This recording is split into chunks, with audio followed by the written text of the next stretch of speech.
ಎಲ್ರಿಗೂ ಬೆಳಗಿನ ಶುಭೋದಯಗಳು.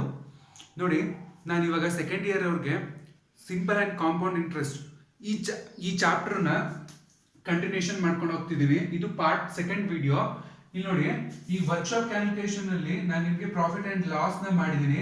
ಅದರದೇ ಕಂಟಿನ್ಯೂಷನ್ ಏನು ಅಂದ್ರೆ ಸಿಂಪಲ್ ಅಂಡ್ ಕಾಂಪೌಂಡ್ ಇಂಟ್ರೆಸ್ಟ್ ಅಂತ ನೋಡಿ. ಅಂದ್ರೆ ಸರಳ ಮತ್ತು ಚಕ್ರ ಬಡ್ಡಿ ಅಂತ ಕರಿತೀವಿ ಕನ್ನಡದಲ್ಲಿ. ನೋಡಿ, ಇಲ್ಲಿ rate of interest is the amount calculated annually for 100 rupees. ಒಂದು ಎಕ್ಸಾಂಪಲ್ ತಗೋತೀನಿ ನೋಡಿ. Rate of interest is the amount calculated annually for 100 rupees. That is, if rate of interest is 10% per annum, ಅಂದ್ರೆ per annum ಅಂದ್ರೆ ವರ್ಷಕ್ಕೆ ಅಂತ ಅರ್ಥ ನೋಡಿ. if rate of interest is 10% per annum ಅಂದ್ರೆ ವರ್ಷಕ್ಕೆ ಅಂತ, ವರ್ಷದ ಲೆಕ್ಕದಲ್ಲಿ ವಾರ್ಷಿಕವಾಗಿ ಬಡ್ಡಿನ ಹಾಕೋದಕ್ಕೆ ಏನಂತ ಕರೀತಾರೆ? per annum ಅಂತ ಕರೀತಾರೆ. ನೋಡಿ, rate of interest is the amount calculated annually.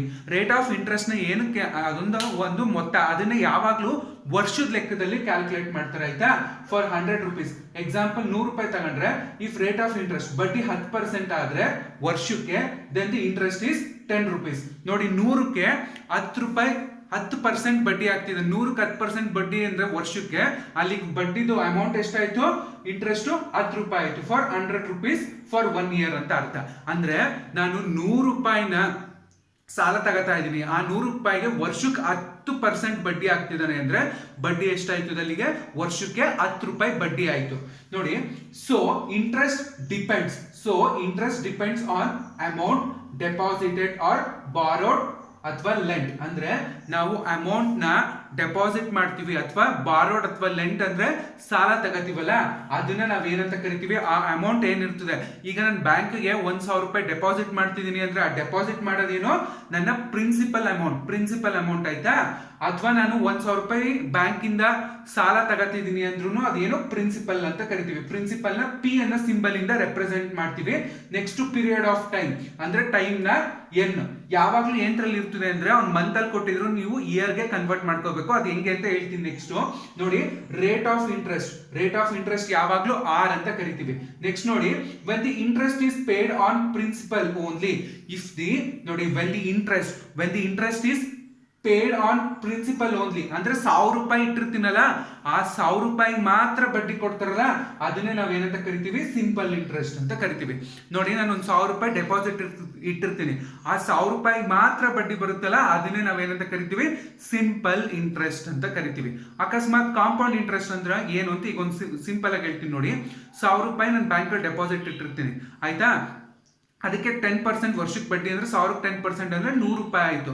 ಅಲ್ಲಿಗೆ 1,100 ರೂಪಾಯಿ ಅಂದ್ರೆ ಕಾಂಪೌಂಡ್ ಇಂಟ್ರೆಸ್ಟ್ ಅಂದ್ರೆ 1,000 ರೂಪಾಯಿ ಬದಲು 1,100, ಆ 100 ರೂಪಾಯಿಗೂ ಸೇರಿಸಿ ಬಡ್ಡಿ ಬರುತ್ತೆ. ಅದನ್ನ ನಾವೇನಂತ ಕರಿತೀವಿ? ಕಾಂಪೌಂಡ್ ಇಂಟ್ರೆಸ್ಟ್ ಅಂತ ಕರಿತೀವಿ. ನೋಡಿ, ಸಿಂಪಲ್ ಇಂಟ್ರೆಸ್ಟ್ ಅಂದ್ರೆ ನಾನು 1,000 ರೂಪಾಯಿ ಡೆಪಾಸಿಟ್ ಮಾಡಿರ್ತೀನಿ, ಆ 1,000 ರೂಪಾಯಿಗೆ ಮಾತ್ರ ವರ್ಷಕ್ಕೆ 10%, 5%, 20% ಅಷ್ಟು ಬಡ್ಡಿ ಬರುತ್ತಲ್ಲ, ಬರೀ ನಾನು ಇಟ್ಟಿರೋ ಅಂತ ಪ್ರಿನ್ಸಿಪಲ್ ಅಮೌಂಟ್, ಆ ಅಮೌಂಟ್ ಬಡ್ಡಿ ಬರೋದನ್ನ ನಾವೇನಂತ ಕರಿತೀವಿ? ಕಾಂಪೌಂಡ್ ಇಂಟ್ರೆಸ್ಟ್ ಅಂತ ಕರಿತೀವಿ. ನೋಡಿ, ಅದಾದ್ಮೇಲೆ if R is the rate of interest. R ಅನ್ನೋದೇನು? Rate of interest. ನೋಡಿ, ಇಲ್ಲಿ ಇನ್ನೊಂದು ನಿಮ್ಗೆ ಒಂದು ಫಾರ್ಮುಲಾನ ಅರ್ಥ ಆಗೋ ತರ ಹೇಳ್ತೀನಿ ನೋಡಿ. Principal is 100. ನನ್ನ ಪ್ರಿನ್ಸಿಪಲ್ ದುಡ್ಡು ಎಷ್ಟಿರ್ತದೆ ಅಂದ್ರೆ 100 ರೂಪಾಯಿ ಇರ್ತದೆ. ನೋಡಿ, the interest rate for 1 year, ಒಂದ್ ವರ್ಷಕ್ಕೆ ಇಂಟ್ರೆಸ್ಟ್ ರೇಟ್ ಏನಾಯ್ತದೆ ಅಂದ್ರೆ 100 into 1 ಅಂದ್ರೆ 1 ವರ್ಷ ಅಂತ, ಇಂಟು ಆರ್ ಅಂದ್ರೆ ಎಷ್ಟು ಪರ್ಸೆಂಟ್? 5%, 6% ಬಡ್ಡಿ ದರ ಏನಿರ್ತದೆ ಅದನ್ನ ಆರ್ ಅಂತ ಕರಿತೀವಿ. ಅದನ್ನ ರೇಟ್ ಆಫ್ ಇಂಟ್ರೆಸ್ಟ್ ಅಂತ ಕರಿತೀವಿ. Divided by 100. ಇದೇ 2 ವರ್ಷಕ್ಕಾದ್ರೆ ನೋಡಿ, 100 into 2 into ಆರ್ ಅಂದ್ರೆ rate of interest divided by 100 ಏನಕ್ಕೆ ಅಂದ್ರೆ ರೇಟ್ ಆಫ್ ಇಂಟ್ರೆಸ್ಟ್ ಯಾವಾಗ್ಲೂ ಪರ್ಸೆಂಟೇಜ್ ಅಲ್ಲಿ ಇರ್ತದೆ, ಶೇಕಡವಾರು ಇರ್ತದೆ. ಅದಕ್ಕೆ ನಾವೇನ್ ಮಾಡ್ತೀವಿ? ಡಿವೈಡೆಡ್ ಬೈ 100 ಮಾಡ್ತೀವಿ, ಪರ್ಸೆಂಟೇಜ್ ಅಲ್ಲಿ ಇರುತ್ತೆ. ನೆಕ್ಸ್ಟ್ ನೋಡಿ, ಫಾರ್ 3 years, 3 ವರ್ಷಕ್ಕೆ 100 into 3 into r by 100. Next for n years, 3 ವರ್ಷ, 4 ವರ್ಷ, 5 ವರ್ಷ, 6 ವರ್ಷ ಎಷ್ಟೇ ಕೊಟ್ರು ನೋಡಿ, n ಅಂತ ಹಾಕೊಂಡಾಗ, ಈಗ 10 ವರ್ಷ ಅಂತ ಕೊಟ್ಟಾಗ n ಜಾಗದಲ್ಲಿ ಏನ್ ಹಾಕಬಹುದು? 10 ಅಂತ ಹಾಕಬಹುದು. ನಿಮ್ಗೆ ಈ ಡಿರೈವ್ಡ್ ಫಾರ್ಮುಲಾಗೋಸ್ಕರ ನಾನು ಅಲ್ಲಿ ಏನ್ ಮಾಡಿದೆ? 1, 2, 3 ಅಂತ ತಗೊಂಡ್ ಮಾಡಿದೆ ನೋಡಿ. ಫಾರ್ n years, ನಂಗೆ n ಅಂದ್ರೆ ನಂಗೆ ಎಷ್ಟು ವರ್ಷ ಅಂತ ಗೊತ್ತಿರಲ್ಲ, ಆ ವರ್ಷಗಳನ್ನ ಕಂಡುಹಿಡಿಬೇಕು. ವರ್ಷಗಳನ್ನ ಹಾಕಬಹುದು ಅಥವಾ ವರ್ಷಗಳನ್ನ ಕಂಡುಹಿಡಿಬಹುದು. ಅದಕ್ಕೆ ಯಾವ್ದು ಫಾರ್ಮುಲಾ ಅಂದ್ರೆ 100 into n into R by 100. ನೋಡಿ 100 ಇಂಟು ಎನ್. ಎನ್ ಅಂದ್ರೆ ನಂಬರ್ ಆಫ್ ಇಯರ್ಸ್. ಇಲ್ಲಿ ನಿಮ್ಗೆ 10 ಇಯರ್ ಕೊಟ್ರೆ 10 ಅಂತ ಹಾಕೊಳ್ಳಿ ಎನ್ ಇರೋ ಜಾಗದಲ್ಲಿ, ಅಥವಾ 20 ಇಯರ್ಸ್ ಅಂತ ಕೊಟ್ಟಾಗ ಎನ್ ಇರೋ ಜಾಗದಲ್ಲಿ 20 ಅಂತ ಹಾಕೊಳ್ಳಿ. ನೋಡಿ 100 into N into R by 100 ಅಂತ. ನೆಕ್ಸ್ಟ್ ನೋಡಿ, so interest I is equal to P into N into R. P ಅಂದ್ರೆ ಪ್ರಿನ್ಸಿಪಲ್, ಎನ್ ಅಂದ್ರೆ ನಂಬರ್ ಆಫ್ ಇಯರ್ಸ್, ಆರ್ ಅಂದ್ರೆ rate of interest divided by 100. ಅದಾದ್ಮೇಲೆ ಅಮೌಂಟ್ಗೆ ನಿಮ್ಗೆ ಲಾಸ್ಟ್ ಕ್ಲಾಸ್ ಅಲ್ಲೇ ಬರ್ಸಿದೆ, ಅಮೌಂಟ್ ಅಂದ್ರೆ ಪ್ರಿನ್ಸಿಪಲ್ ಪ್ಲಸ್ ಇಂಟ್ರೆಸ್ಟ್. ಅಮೌಂಟ್ ಅಂದ್ರೆ ನನ್ನ ಪ್ರಿನ್ಸಿಪಲ್, ನಾನು ಡೆಪಾಸಿಟ್ ಮಾಡಿರೋಂಥ ದುಡ್ಡು, ಅದಕ್ಕೆ ಬಂದಿರೋಷ್ಟು ಬಡ್ಡಿನ ಸೇರಿಸಿ ನಾವೇನಂತ ಕರಿತೀವಿ, ಅಮೌಂಟ್ ಅಂತ ಕರಿತೀವಿ. ನೋಡಿ ಇಲ್ಲಿ ಅರ್ಥ ಮಾಡ್ಕೊಳ್ಳಿ ಕ್ಲೀನ್ ಆಗಿ. A is equal to P plus I ಅಂದ್ರೆ ಏನ್ ಬರ್ತಿದೀವಿ ನೋಡಿ, P into N into R into 100. ನೋಡಿ ಐ ಜಾಗದಲ್ಲಿ ಏನ್ ಬರ್ದೆ, P N R divided by 100 ಬರ್ದೆ. ನೋಡಿ ಇಲ್ಲೂ ಪಿ ಐತೆ, ಇಲ್ಲೂ ಪಿ ಐತೆ. ಪಿ ನ ಏನ್ ಮಾಡ್ರೆ ಈಚೆ ಕಾಮನ್ ತಗೊಂಡಾಗ ಇಲ್ಲಿ ಪಿ ಏನು ಇಲ್ಲ ಅಂದಾಗ 1 ಬರ್ಕೊಂಡೆ, ಪ್ಲಸ್ ಇಲ್ಲಿ ನೋಡಿ ಪಿ ಇಲ್ಲಿ ಈಚೆ ತೆಗೆದ್ಬಿಟ್ಟಿದೀವಿ, ಉಳ್ಕೊಂಡಿದ್ದೇನು ಎನ್ ಆರ್ ಡಿವೈಡೆಡ್ ಬೈ 100 ಅದನ್ನೇ ಬರ್ತಿದೀವಿ. ನೋಡಿ ಅಮೌಂಟ್ಗೆ ಇದನ್ನು ಒಂದು ಫಾರ್ಮುಲಾ ಯೂಸ್ ಮಾಡಬಹುದು. ಏನು, A is equal to P bracket ಅಲ್ಲಿ 1 plus N into R divided by 100 ಅಂತ ಬರೀಬಹುದು. ನೋಡಿ ಇಷ್ಟಾದ್ಮೇಲೆ ನಿಮ್ಗೆ ಇನ್ನೊಂದು 4-5 ತರದ ಇಂಪಾರ್ಟೆಂಟ್ ಫಾರ್ಮುಲಾಗಳೈತೆ. ಆ ಫಾರ್ಮುಲಾ ಬರ್ದಾದ್ಮೇಲೆ ನಿಮ್ಗೆ ಅವನು 6 ತಿಂಗಳು ಅಥವಾ 100 ದಿವಸ 120 ದಿವಸ ಕೊಟ್ಟಾಗ ನೀವು ಹೆಂಗೆ ಕನ್ವರ್ಟ್ ಮಾಡ್ಕೋಬೇಕು ಅನ್ನೋದನ್ನ ಒಂದು ಸಿಂಪಲ್ ಆಗಿ ಹೇಳ್ಕೊಡ್ತೀನಿ. ನೋಡಿ ಇಷ್ಟು ತುಂಬಾ ಇಂಪಾರ್ಟೆಂಟ್ ನಿಮ್ಗೆ ಪ್ರಾಬ್ಲಮ್ ಅಲ್ಲಿ. ಪ್ರಾಬ್ಲಮ್ ಮಾಡ್ಬೇಕು ಅಂದ್ರೆ ಬೇಸಿಕ್ ಆಗಿ ಇಷ್ಟು ಗೊತ್ತಿರ್ಬೇಕು. ಏನೇನ್ ಗೊತ್ತಿರ್ಬೇಕು, ಟೈಮ್ ಏನಂತ ಡಿನೋಟ್ ಮಾಡ್ತಾರೆ, ಅಥವಾ ಪ್ರಿನ್ಸಿಪಲ್ ಅಂದ್ರೆ ಏನೋ ಒಂದು ಕ್ವಶನ್ ಅಲ್ಲಿ ಕೇಳಿರ್ತಾನೆ, ಪ್ರಿನ್ಸಿಪಲ್ ಅಂತ ಕೊಟ್ಟಿರ್ತಾನೆ. ನಿಮ್ಗಾಗ ಪ್ರಿನ್ಸಿಪಲ್ ಅಂದ್ರೆ ಏನು ಅಂತ ಗೊತ್ತಿದ್ರೆ ಏನ್ ಮಾಡ್ತೀರಾ, ನೋಡಿ ಪ್ರಿನ್ಸಿಪಲ್ ಅಂದ್ರೆ ನಾನು ಡೆಪಾಸಿಟ್ ಮಾಡಿಟ್ಟಿರ್ತೀನಲ್ಲ ಅದು, ಅದಕ್ಕೆ ನೋಡಿ ಅಮೌಂಟ್ ಅಂದ್ರೆ ಆ ಪ್ರಿನ್ಸಿಪಲ್ ಮೇಲೆ ಬಡ್ಡಿ ಬಂದಿರುತ್ತಲ್ಲ ಅಷ್ಟನ್ನು ಸೇರಿಸಿ, ಈಗ 1000 ರೂಪಾಯಿ ಇಟ್ಟಿರ್ತೀನಿ, ಅದನ್ನ ನಾನು ಏನಂತ ಕರಿತೀನಿ, ಬರೀ ಅಮೌಂಟ್ ಅಂತ ಕರಿತೀನಿ. ಆ 1000 ರೂಪಾಯಿಗೆ 10% ಬಡ್ಡಿ ಅಂದಾಗ 100 ರೂಪಾಯಿ ಬಡ್ಡಿ ಆಗುತ್ತೆ. 1000 ಪ್ಲಸ್ 100 1100 ರೂಪಾಯಿ ಆಯ್ತು. ಅಲ್ಲಿಗೆ ಅದನ್ನ ಏನಂತ ಕರಿತೀವಿ, ನಾವು ಅದನ್ನ ಏನಂತ ಕರಿತೀವಿ, ಅಮೌಂಟ್ ಅಂತ ಕರಿತೀವಿ. ಅಮೌಂಟ್ ಅಂದ್ರೆ ಏನು, ಪ್ರಿನ್ಸಿಪಲ್ ಪ್ಲಸ್ ಇಂಟ್ರೆಸ್ಟ್ ಅಂತ. ನೋಡಿ ಇಲ್ಲಿ ನಿಮಗೆ ತುಂಬಾ ಇಂಪಾರ್ಟೆಂಟ್. ಏನಕ್ಕೆ ನಾನು ಈ ಚಾಪ್ಟರ್ ಇಷ್ಟು ಸ್ಪೆಸಿಫೈ ಮಾಡ್ತೀನಿ ಅಂದ್ರೆ, ಇದು ನಿಮ್ಗೆ ಹೈಯರ್ ಎಜುಕೇಶನ್ ಅಂದ್ರೆ ಈಗ ನೀವು ಯಾರು ಡಿಗ್ರಿ ಮಾಡೋರು ಇರ್ಬೋದು, ಅಥವಾ ನಿಮ್ಗೆ ಇಂಜಿನಿಯರಿಂಗ್ ಅಲ್ಲಿ ಆ ತರದ್ರಲ್ಲೆಲ್ಲ ಬರುತ್ತೆ ಪ್ರಾಬ್ಲಮ್ಸ್ಗಳು. ನೋಡಿ ನೆಕ್ಸ್ಟ್ ಇಲ್ಲಿ ನೋಡಿ, ಈಗ ಇದು ಗೊತ್ತಾಯ್ತು ನಿಮ್ಗೆ. ಈಗ ನಿಮ್ಗೆ ಬರೀ ಇಂಟ್ರೆಸ್ಟ್ ನ ಕಂಡುಹಿಡಿಯಕ್ಕೆ ಕೇಳ್ತಾನೆ. ನೋಡಿ ಇಂಟ್ರೆಸ್ಟ್ ನ ಕಂಡುಹಿಡಿಯಿರಿ ಅಂತ ಕೇಳಿದಾಗ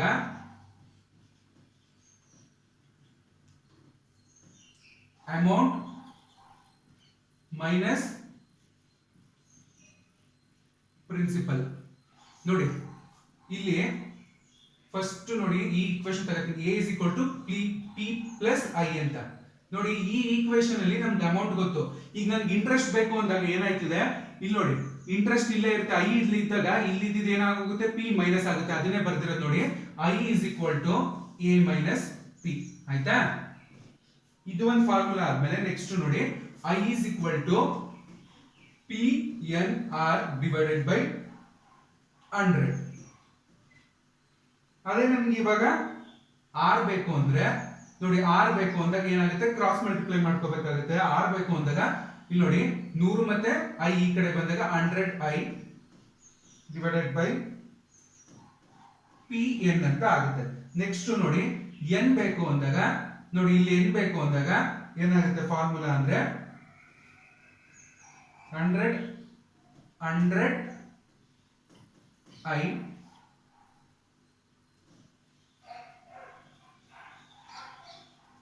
ನೋಡಿ N formula 100 I P R ಆಯ್ತು. ನೆಕ್ಸ್ಟ್ ನೋಡಿ ನಿಮ್ಗೆ ಪಿ ನೇ ಬೇಕು, ಪ್ರಿನ್ಸಿಪಲ್ ಬೇಕು ಅಂದಾಗ 100 ನೋಡಿ ನಿಮ್ಗೆ ಪ್ರಿನ್ಸಿಪಲ್ ಬೇಕು 100 ಐ ಡಿವೈಡೆಡ್ ಬೈ ಇಲ್ಲಿ ಏನು ಉಳ್ಕೊಂಡಿರುತ್ತೆ, ಎನ್ ಆರ್ ಉಳ್ಕೊಳ್ಳುತ್ತೆ. ಏನು ಉಳ್ಕೊಳ್ಳುತ್ತೆ, ಎನ್ ಆರ್ ಉಳ್ಕೊಳ್ಳುತ್ತೆ. ಇನ್ನು ಒಂದ್ಸತಿ ಇದನ್ನ ಏನಂತ ಕರೀತಾರೆ ಗೊತ್ತಾ, ಎನ್ ಆರ್ ನ ಎಂ ಅಂತಾನು ಕರೀತಾರೆ. ಇದೊಂದು ನೆನ್ಪಿಟ್ಕೊಂಡಿರೆ. ಈ ತರ ನಿಮ್ಗೆ ಫಾರ್ಮುಲಾಸ್ ಗಳು ಚೇಂಜ್ ಆಗುತ್ತೆ. ಅಥವಾ ಒಂದ್ಸತಿ ಬರೀ ಇದನ್ನ ಎನ್ ಅಂತಾನೆ ಕರೀತಾರೆ. ನೋಡಿ ಎನ್ ಈಸ್ ಆಲ್ವೇಸ್, ಇಲ್ಲಿ ಬರೀತೀನಿ ನೋಡಿ, N is always calculated in years. ಅಂದ್ರೆ ವರ್ಷ. ಎನ್ ಅನ್ನೋದನ್ನ ಮಂತ್ ಅಲ್ಲಿ ಕೊಟ್ಟಿದ್ರು ನೀವು ಏನ್ ಮಾಡ್ಕೋಬೇಕು, ಅದನ್ನ ಯಾವಾಗ್ಲೂ ನಾವು ಇಯರ್ ಲೆಕ್ಕದಲ್ಲಿ ಕ್ಯಾಲ್ಕುಲೇಟ್ ಮಾಡ್ಕೋಬೇಕು. ಆಯ್ತಾ, ಅದಾದ್ಮೇಲೆ when n is given in months or day, convert it to year. When n is given in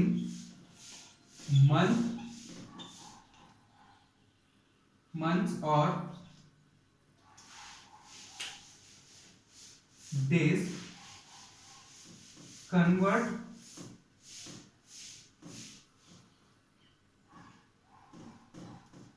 it into years. ನೋಡಿ ಈ ಫಾರ್ಮುಲಾಗಳು ನೋಡ್ಕೊಳ್ಳಿ ಹಂಗೆ ಒಂದ್ಸತಿ. ಇಂಟ್ರೆಸ್ಟ್ ಕಂಡುಹಿಡಿಬೇಕು ಅಂದ್ರೆ ಅಮೌಂಟ್ ಮೈನಸ್ ಪ್ರಿನ್ಸಿಪಲ್ ಮಾಡಬೇಕು. ಐ ಅಂದ್ರೆ ಇಂಟ್ರೆಸ್ಟ್, ಇದಕ್ಕೆ ಪಿ ಅಂದ್ರೆ ಪ್ರಿನ್ಸಿಪಲ್, ಎನ್ ಅಂದ್ರೆ ಇಯರ್, ಆರ್ ಅಂದ್ರೆ ರೇಟ್ ಆಫ್ ಇಂಟ್ರೆಸ್ಟ್. ಅವಾಗ I is equal to P N R divided by 100 ಆಗುತ್ತೆ. ಆರ್ ಗೆ 100 ಐ ಪಿ ಎನ್ ಅಂತ ಪಿ ಇಂಟು ಎನ್ ಅಂತ ತಗೋತೀವಿ. ಎನ್ ಬೇಕು ಅಂದ್ರೆ 100 ಐ ಪಿ ಆರ್ ಅಂತ ತಗೋತೀವಿ. ನೋಡಿ ಪ್ರಿನ್ಸಿಪಲ್ ಬೇಕು ಅಂದಾಗ 100 I divided by N into R ಅಂತ ಕರಿತೀವಿ. ಇದನ್ನ ಒಂದ್ಸತಿ ಎಂ ಅಂತಾನು ವ್ಯಾಲ್ಯೂನ ಕೊಟ್ಟಿರ್ತಾನೆ. ನೋಡಿ N is always calculated in years. If N is given, N ನ ಮಂತ್ ಅಥವಾ ದಿವಸದಲ್ಲಿ ಕೊಟ್ಟಿದ್ರೆ ಅದನ್ನ ಏನಂತ ಕನ್ವರ್ಟ್ ಮಾಡ್ಕೋಬೇಕು ನಾವು? ಅದನ್ನ ನಾವು ಯಾವಾಗ್ಲೂ ಇಯರ್ಸ್ ಗೆ ಕನ್ವರ್ಟ್ ಮಾಡ್ಕೋಬೇಕು. ಯಾವಾಗ್ಲೂ ಎಂತ ಕನ್ವರ್ಟ್ ಮಾಡ್ಕೋಬೇಕು ನಾವು? ಇಯರ್ ಕನ್ವರ್ಟ್ ಮಾಡ್ಕೋಬೇಕು. ಆಯ್ತಾ? ನೋಡಿ when n is given in months or days, convert it into years. ಈಗ ನೋಡಿ, ಈಗ ನಿಮಗೆ ಕ್ಲೀನ್ ಆಗಿ ಒಂದು ಎಕ್ಸಾಂಪಲ್ ಗಳು ಕೊಟ್ಟು ಮಾಡಿಸ್ತೀನಿ ನೋಡಿ.